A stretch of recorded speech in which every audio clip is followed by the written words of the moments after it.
So last year, after all the shit I've been through, I decided to get a job to like pay off my debt and everything else that I accumulated before I left for Colorado. That's a whole nother story. I went to Colorado to do seasonal work. That in itself, oh my gosh, that's a different story. Today we just gonna talk about how I ended up at Home Goods Warehouse and what it did to me. Okay, so I had a little bit of credit card debt when I came back from the seasonal job at Colorado. I still had I had accumulated, you know the drill, So I'm like, okay, and I gotta fend for myself. I gotta pay my phone bill. I gotta do a whole bunch of other shit, right? Okay, so I'm gonna be an adult. I'm gonna be adulting. So I applied for a job at Home Goods Warehouse. This is the one in Bloomfield, Connecticut. I'm not scary. I'll drop that shit. I don't work there anymore, as y'all know. So yeah, I applied there to be like a general warehouse worker, I believe. They had like second shift and third shift available when I applied. So in my mind, I'm like, with my certain circumstances, I'm like, I'm gonna need another job eventually. So to keep me out of the house, that's for another day, because that story in itself, oh my gosh, you'll understand why I needed two jobs at the time. So yeah, and I'm in my mind, I'm like, I'm gonna pick second shift and then do a third shift job elsewhere, right? Okay, so I applied for Home Goods Warehouse, whatever, distribution center in Bloomfield, Connecticut, and I was kind of optimistic because I've never worked in a warehouse before. So I'm like, ooh, this gonna be different. It's gonna be fun. I don't know why. Why did I think that? I don't know. But yeah. I guess I was just thinking of moving up and stuff, skills wise, like I could possibly learn some new shit I've never, shit like that. What was I gonna say? So yeah, it took them like probably a week to call me back. Like we did a video interview, me and this lady.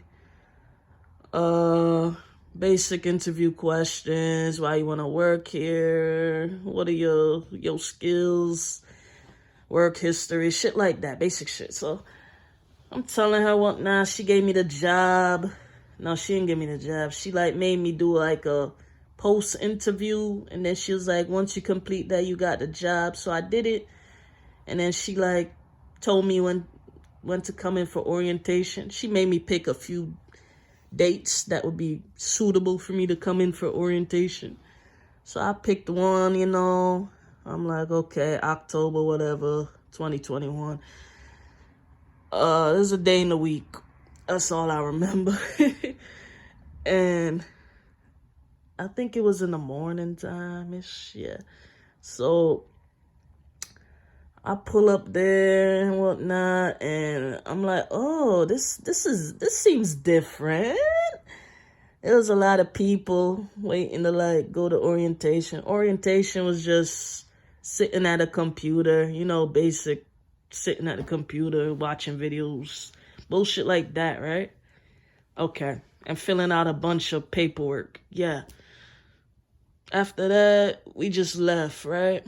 Okay, so my first day was the following week after that. My first day went smooth, right? Like they teaching me how to use a pallet jack. I've never used a pallet jack before. Like a basic pallet jack and how to like pick items. It wasn't picking items, but it's like, I don't know if y'all worked in a warehouse, you probably understand. Like you get a distro, right?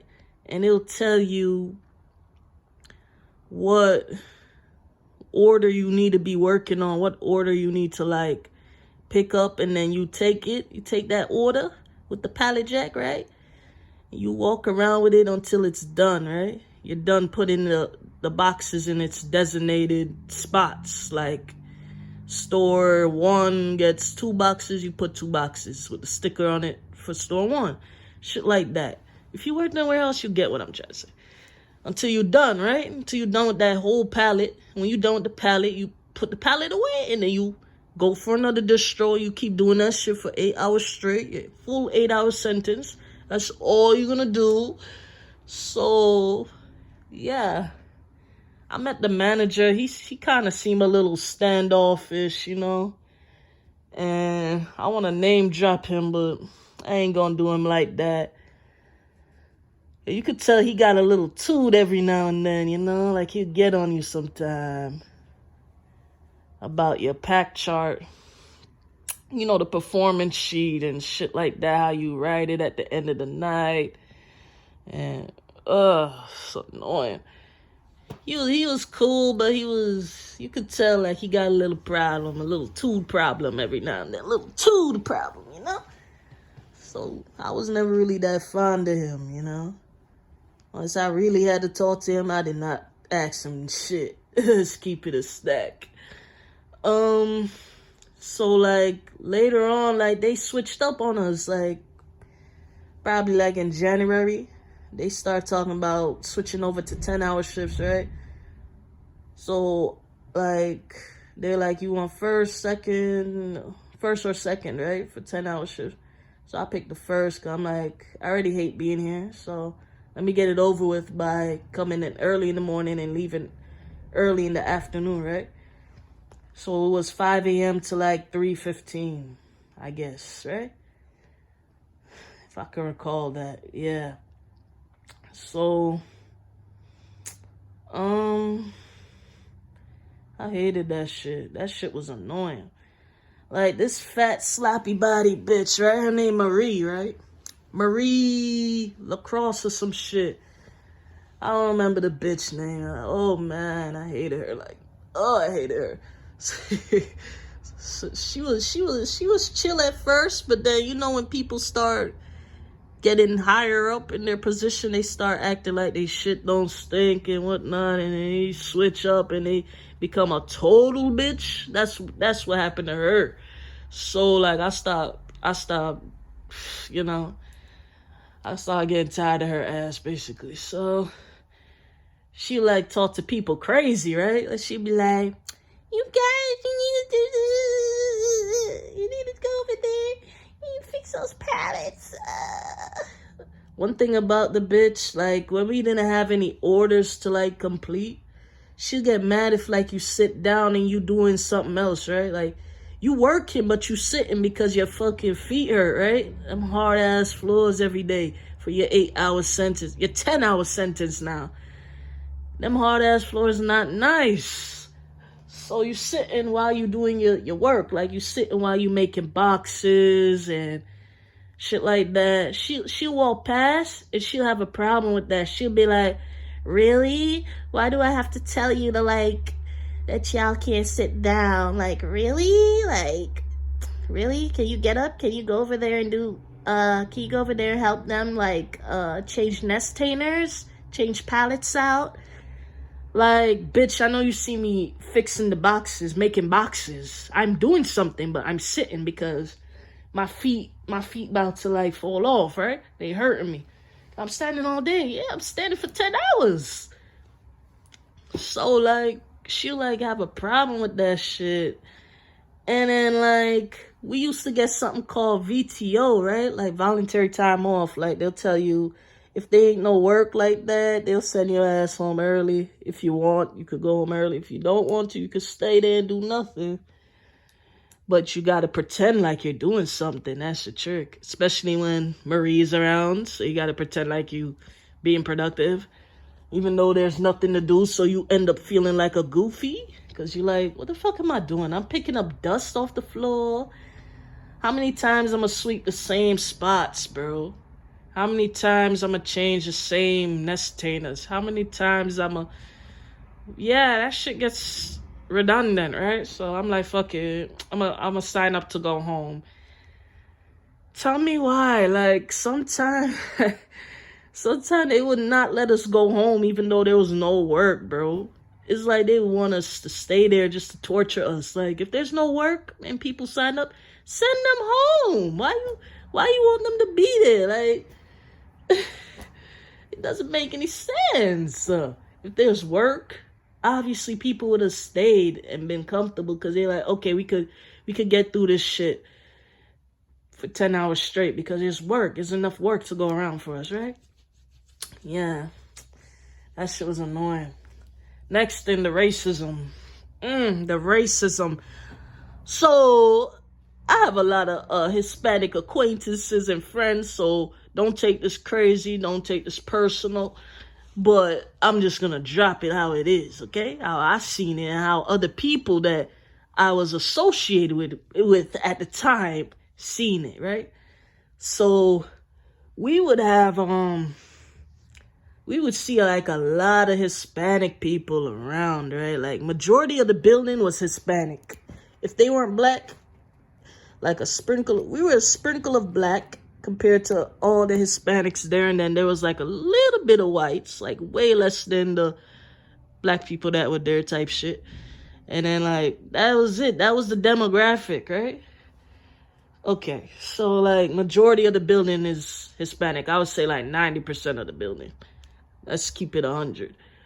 So, like, I'm noticing how, like, the managers would, like, kiss the Hispanics' asses. If you get my drift, like, I don't even remember a scenario to use right now, so I don't sound like I'm just trying to be problematic, and it's not true, right?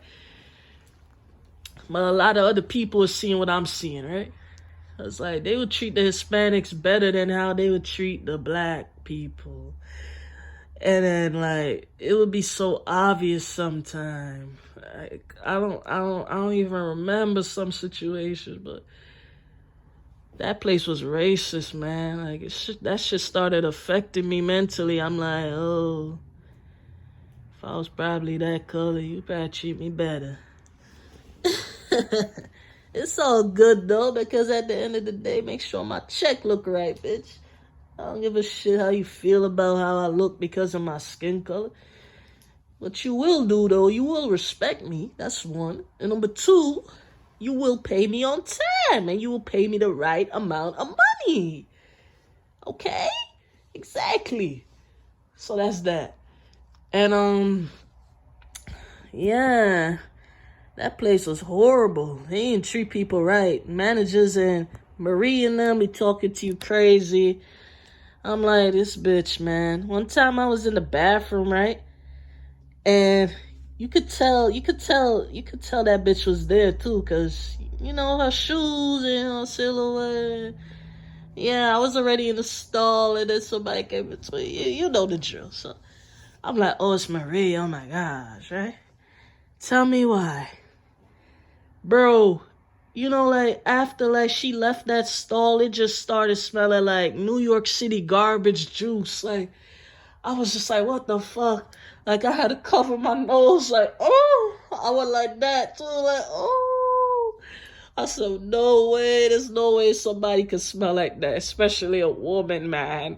Like, what are you doing? Like, you that evil that you starting to smell like that, Miss Thing? Like, that's not good. You need to go see a gynecologist. I don't know what's going on with her. She claims she got a husband. That don't mean shit. There's no way you could smell like that. But that's for another day. Don't work there. If you were to look up the reviews, it's gonna say the same shit I'm saying. We only got paid $16 an hour. But then when you look at the cost of living in Connecticut, like I told y'all in the other video, that shit's not mathing, right? But it helped me pay off my little $1,000 credit card debt. And after I got through with that shit and I saved up a nice stack, I ran from that place. I didn't give them no notice. You don't deserve a notice because you don't respect your workers. So fuck you. That's number one. And I ran, right? I just ran off after that. I said, no, I'm not coming back. And I ran off. I remember the day specifically because they didn't want to let go the VTO. Like, they would take so long to get that shit approved. And I'm like, nah, fuck y'all. I'm leaving. I already got another job lined up. And that's where I segue into my in-between job at Dunkin' Donuts, which is another hell no.